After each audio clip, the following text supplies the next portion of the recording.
तो क्या Chris Evans वापस आ रहे हैं मार्वल सिनेमैटिक यूनिवर्स में? ऐसा मैं नहीं, ऐसा पूरा इंटरनेट कह रहा है। जहाँ जहाँ के हाल फिलहाल में हमने देखा टोरंटो इंटरनेशनल फिल्म फेस्ट के बाहर क्रिस इवांस को एक मस्कुलिन फिजिक के साथ, जो कि हमने पहले भी देखी हुई एवेंजर्स और कैप्टन अमेरिका मूवीज़ के साथ। लेकिन क्या वो वापस आएंगे कैप्टन अमेरिका की तरह या कैप्टन हाइड्रा की तरह?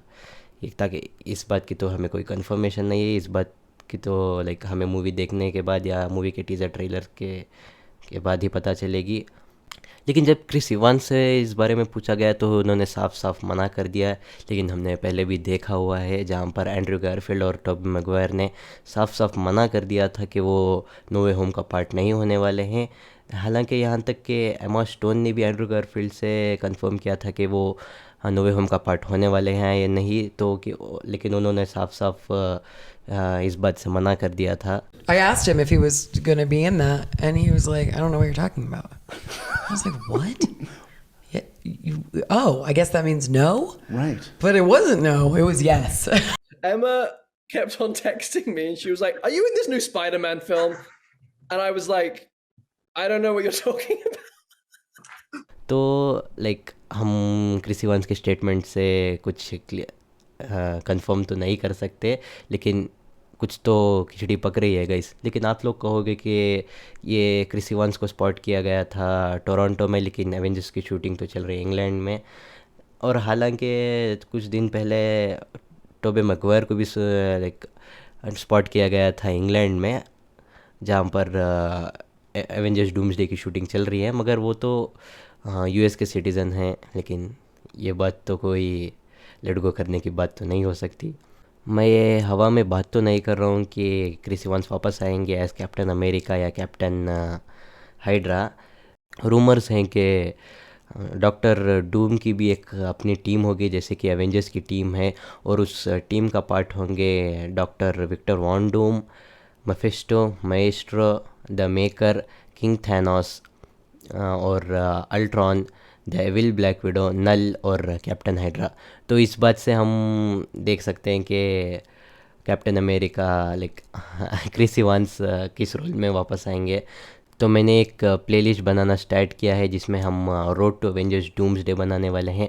Every movies and every series related to Marvel जो होने वाली है, तो हम एवरी मूवी को क्रोनोलॉजिकल ऑर्डर में एक्सप्लेन करेंगे और उसके कुछ फैक्ट्स आपके सामने रखेंगे एवेंजर्स डूम्सडे से जो रिलेटेड हैं।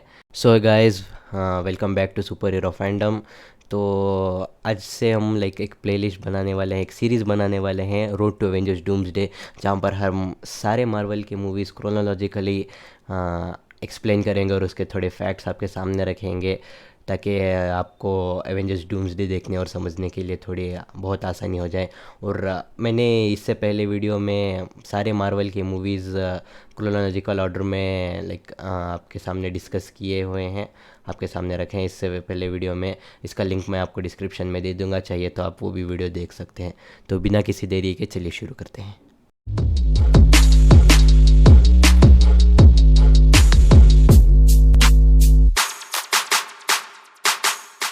और 1934 में एक बंदा जिसका नाम जोहान स्मिथ है, वो मिलता है अडोल्फ हिटलर से, और वो हिटलर से कहता है कि वो अमेरिका की तबाही चाहता है, जो कि सेम चाहता था अडोल्फ हिटलर। तो वो उसे अपने साथ शामिल कर लेता है और वो दोनों बनाते हैं एक ऑर्गेनाइजेशन जिसका नाम होता है हाइड्रा।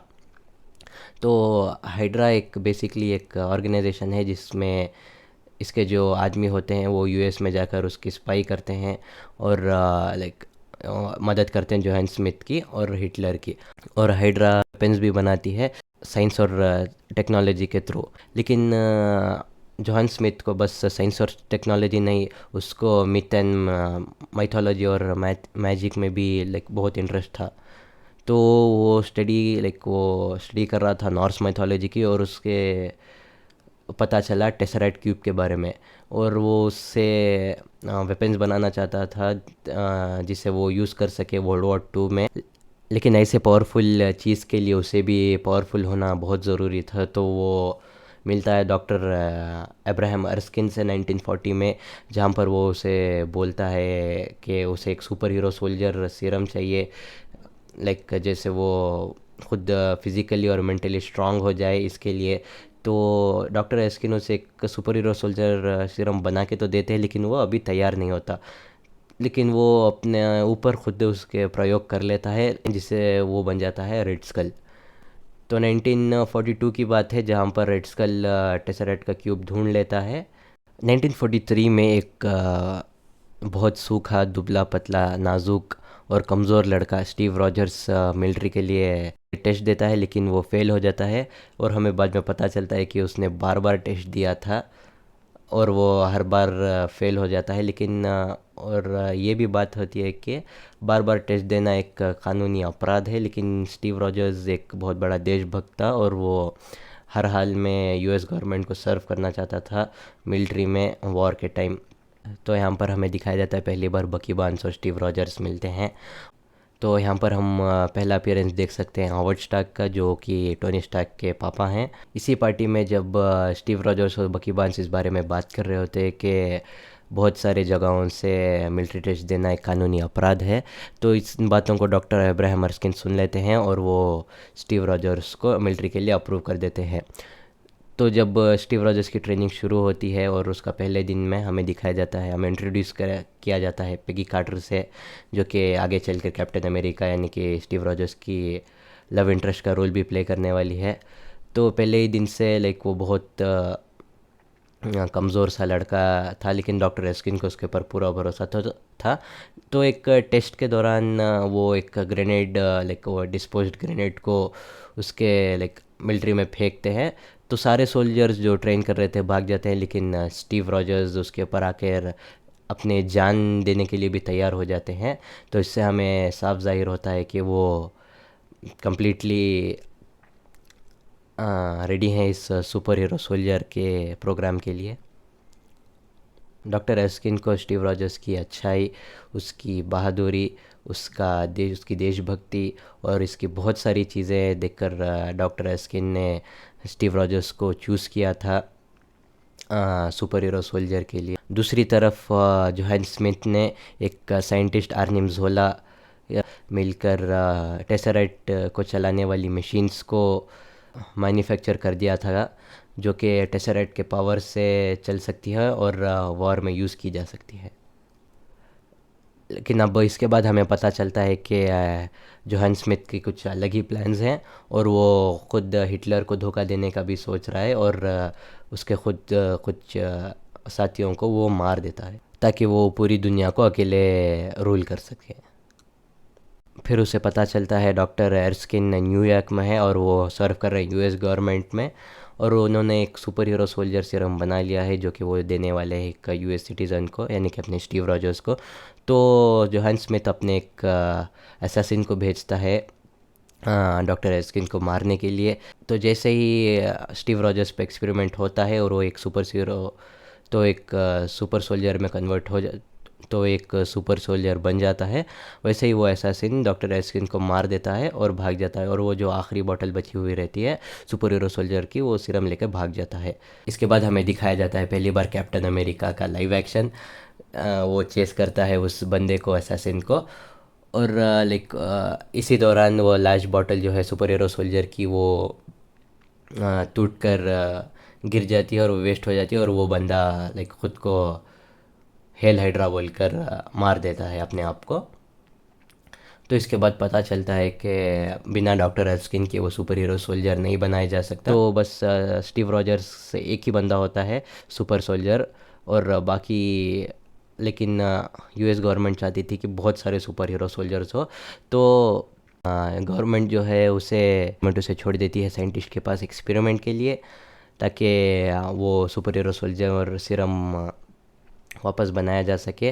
लेकिन जब तक कैप्टन अमेरिका को भेज दिया जाता है परफॉर्म करने के लिए स्टेज पर लड़कियों के साथ वॉर बॉन्ड्स बेचने के लिए, जो कि आगे जाकर बेनिफिशियरी हो सके वॉर के लिए, तो इस सोच के साथ कैप्टन अमेरिका को बस एक स्टेज परफॉर्मर बनाकर ये लोग रख देते हैं। स्टीव रॉजर्स को इटाली में एक दिन पता चलता है वॉर के कुछ टाइम पहले कि उसका दोस्त बकी बार्न्स गया था वॉर के लिए और जब से मिसिंग है। तो वो हॉवर्ड स्टार्क और पेगी कार्टर की मदद से हाइड्रा के अड्डे में जाता है और वहाँ पर सब कुछ तहस नहस करके अपने 400 आदमी और बकी बांस के साथ वापस आता है। और इसी दौरान अपने आदमियों को हारते हुए देखकर और अपना इंफॉर्मेशन दुश्मनों के हाथ ना लगे इसलिए रेड स्कल के जॉन स्मिथ अपने पूरे बेस को उड़ा देता है, ख़त्म कर देता है। फिर हार्वर्ड स्टार्क के पास से वाइब्रेनियम की शील्ड लेकर और यूनिफॉर्म लेकर वो अपने सोल्जर्स के साथ निकल पड़ता है हाइड्रा के तमाम बहुत सारे बेस तबाह करने के लिए, और जो वो कर भी देता है। फिर 1945 की बात है जहाँ पर उनको ख़बर मिलती है कैप्टन अमेरिका और टीम को कि एक ट्रेन में आर्निम ज़ोला है, तो वो उसे पकड़ने के लिए ट्रेन पर जाते हैं और आर्निम ज़ोला को पकड़ लेते हैं। लेकिन इसी दौरान कैप्टन अमेरिका अपने चहीते दोस्त बकी बार्न्स को खो देता है और वो इसी गम से थोड़े दिनों के लिए गुज़रता है। और उसके बाद हमें आर्निम ज़ोला से पता चलता है कि रेड स्कल बहुत सारे यूएस के मेन सिटीज़ पर न्यूक्लियर गिराकर उसे ख़त्म करने वाला है। तो कैप्टन अमेरिका पहुंचता है हाइड्रा के हेडक्वार्टर्स और उसके साथ पूरी कैप्टन अमेरिका की टीम भी होती है वहाँ पर, जहाँ पर रेड स्कल भागने की कोशिश करता है अपने प्लेन के थ्रू और स्टीव उसे चेस करता है और चढ़ जाता है प्लेन में। फिर फाइट करता है उसके सारे आदमियों से और उनको एक एक करके मारने लगता है। फिर हमें दिखाई जाती है स्टीव और रेड स्कल के बीच में एक तगड़ी फाइट। और इसी दौरान रेड स्कल ले लेता है टेसरेट को अपने हाथ में और टेलीपोर्ट हो जाता है। और हमें एवेंजर्स इन्फिनिटी वॉर में पता चला कि रेड स्कल टेलीपोर्ट हुआ था वॉरमिर पे। और क्योंकि कैप्टन अमेरिका को शिप ऑपरेट करना नहीं आता था और वो तेज़ी से बढ़ रही थी न्यूयॉर्क की तरफ, तो वो उसे क्रैश लैंड कर देता है आइस में पेगी को एक डांस का वादा करते हुए। लेकिन फिर हमें दिखाया जाता है 70 साल बाद, जहाँ पर कैप्टन अमेरिका अपने नींद में से उठता है और टाइम है 2010 और दिखाया जाता है कि फ्यूरी स्टीव रॉजर्स से बात करते हैं कि आप 70 साल से बर्फ़ में ढके हुए थे और पूछते हैं कि आपको कोई तकलीफ़ है क्या। तो वो स्टीव रॉजर्स कहते हैं कि मेरा एक डांस का वादा था। तो यहाँ पर ये मूवी ख़त्म होती है गाइस। कुछ अमेजिंग डिटेल्स और फैक्ट्स की तरफ। क्रिस इवांस जो इस मूवी के लीड है, जिन्होंने कैप्टन अमेरिका का रोल प्ले किया है, वो उन्होंने इस रोल के लिए 3 बार मना कर दिया था कि वो सोचते थे कि इस रोल की वजह से उनकी कुछ प्राइवेट लाइफ को इफ़ेक्ट पड़ेगा। तो 3 बार मना करने के बाद चौथी बार अपने आयरन मैन आरडीजे ने उनसे रिक्वेस्ट की थी कि वो ये इस रोल को एक्सेप्ट कर ले, तो उनको बिना किसी ऑडिशन के as captain America in Marvel ले लिया गया था। इस मूवी का बजट था अराउंड $140 मिलियन और इस मूवी ने कमाए थे $370.6 मिलियन। इस मूवी की एक और लीड जो है हेले अटवेल, जिन्होंने रोल प्ले किया पेगी कार्टर का। इसके बाद हमें उनकी 2 सीरीज़ भी देखने मिलती है, एजेंट कार्टर सीज़न 1 और एजेंट कार्टर सीज़न 2। तो कैप्टन अमेरिका फर्स्ट एवेंजर से पहले हमें कैप्टन अमेरिका की पहले और 4 लाइव एक्शन मूवीज़ दिखाई गई थी। कैप्टन अमेरिका 1944 में रिपब्लिक पिक्चर्स की तरफ से, captain America dead too soon 1979 में यूनिवर्सल टेलीविज़न की तरफ से, और कैप्टन अमेरिका 1990 में कोलंबिया पिक्चर्स की तरफ से। इसमें हमें 4 टाइप्स की शील्ड दिखाई गई है, एक नहीं। जब क्रिस इवांस अपनी शील्ड को अपने पीछे लगाए हुए रहते थे तो उस टाइम पर हमें दिखाई गई थी एक मेटल शील्ड, और जब वो उनके हाथ में होती थी और वो फाइट करते थे अपने एनिमीज से, तब उनके पास होती थी एक रबर की शील्ड। और जहाँ पर हमें दिखाया गया कि कैप्टन अमेरिका अपनी शील्ड को थ्रो करते हैं, वहाँ पर शील्ड ही नहीं होती थी और लेटर उसमें एडिटिंग के थ्रू, सीजीआई के थ्रू शील्ड डाली जाती थी। और कैप्टन अमेरिका की शील्ड बस वाइब्रेनियम नहीं, एडमांटिनियम और वाइब्रेनियम से बनने वाली थी, लेकिन मार्वल और फॉक्स के राइट्स के चलते हुए इसे सिर्फ वाइब्रेनियम का दिखाया गया, जहाँ पर वाइब्रेनियम वाइब्रेशंस को ऑब्जर्व करता है, लेकिन एडमांटिनियम इससे और मेटल को हार्ड बनाती है। और इसी दौरान हमें दिखाए जाने वाले थे जेम्स लोगन हॉलेट और एरिक लैंचर, जो कि है एक वुल्वरिन और मैग्नेटो, मगर वही मार्वल और फॉक्स के राइट्स के चलते हुए इन दोनों को भी नहीं दिखाया गया।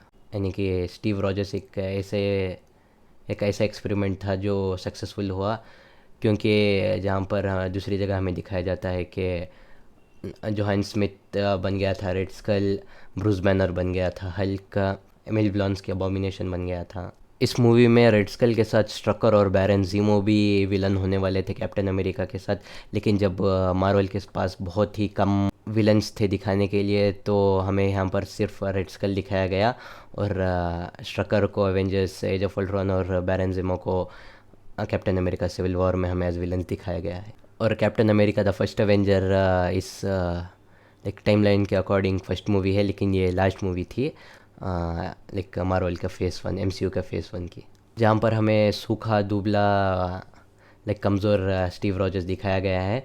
वीएफएक्स किया था लोला डिजिटल वीएफएक्स कंपनी ने, और इसका नाम दिया गया था डिजिटल प्लास्टिक सर्जरी, जहाँ पर स्टीव रॉजर्स को ऐसा दिखाने के लिए एक नहीं 4 शूट्स किए जाते थे। एक में सारे कैरेक्टर्स, एक में स्टीव रॉजर्स दुबले पतले वाले ग्रीन स्क्रीन पर, एक सारे कैरेक्टर्स सिवाय स्टीव रॉजर्स के, और एक बॉडी डबल का सीन। तो 4 सीन शूट किए जाते थे गाइस। तो इसी के साथ हम अपना वीडियो कंप्लीट करते हैं। होप कि आपको ये वीडियो पसंद आया है। तो अगर ये वीडियो पसंद आए तो इस वीडियो को लाइक, शेयर और चैनल को सब्सक्राइब कीजिए, और हमारे साथ बने रहिए ऐसे ही मोर इन्फॉर्मेटिव कंटेंट के लिए। तो मिलते हैं आप लोगों को अगली वीडियो में, तब तक के लिए गुड बाय।